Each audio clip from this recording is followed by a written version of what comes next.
நீதிமான்கள் நீதிமான்கள் பெருகினால் ஜனங்கள் மகிழ்வார்கள். துன்மார்க்கர் ஆளும்போதோ ஜனங்கள் தவிப்பார்கள். இந்த வசனத்தில் சொல்லப்பட்டிருக்கிற கருத்து நீதிமொழிகள் புஸ்தகத்தில் வேறு 2 வசனங்களிலும் சொல்லப்பட்டிருக்கிறது. அவையாவன: நீதிமான்கள் களிகூறும் போது மகா கொண்டாட்டம் உண்டாகும். துன்மார்க்கர் எழும்பும் போதோ மனுஷர் மறைந்து கொள்கிறார்கள். நீதிமொழிகள் 28:12. துன்மார்க்கர் எழும்பும் போது மனுஷர் மறைந்து கொள்கிறார்கள். அவர்கள் அழியும் போதோ நீதிமான்கள் பெருகுகிறார்கள். நீதிமொழிகள் 28:28.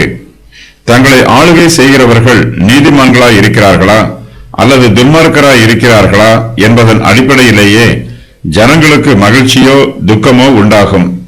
நீதிமான்கள் ஆளுகை செய்யும் போது பாவம் தண்டிக்கப்படும். மனுஷருடைய பாவங்களும் துன்மார்க்கமும் கட்டுப்பாட்டிற்குள் கொண்டு வரப்படும். நீதிமான்கள் பெருகினால் ஜனங்கள் மகிழ்வார்கள். துன்மார்க்கர் ஆளும்போது அந்த தேசத்தில் நீதிக்கு இடம் இருக்காது. கர்த்தருடைய பிள்ளைகளுக்கு உபத்திரவங்கள் வரும். ஜனங்கள் தவிப்பார்கள். துன்மார்க்கரிடத்தில் நீதியையும் நியாயத்தையும் எதிர்பார்க்க முடியாது. துன்மார்க்கர் நியாயாசனத்தில் அமர்ந்திருந்தாலும் அவர்களுடைய சிந்தனைகளும் பேச்சுக்களும் கிரியைகளும் துன்மார்க்கம் உள்ளதாகவே இருக்கும். தங்களை ஆளுகை செய்கிறவர்களின் குணாதிசயங்களை பார்த்து ஜனங்கள் சந்தோஷப்படுகிறார்கள் அல்லது அழுது புலம்புகிறார்கள்.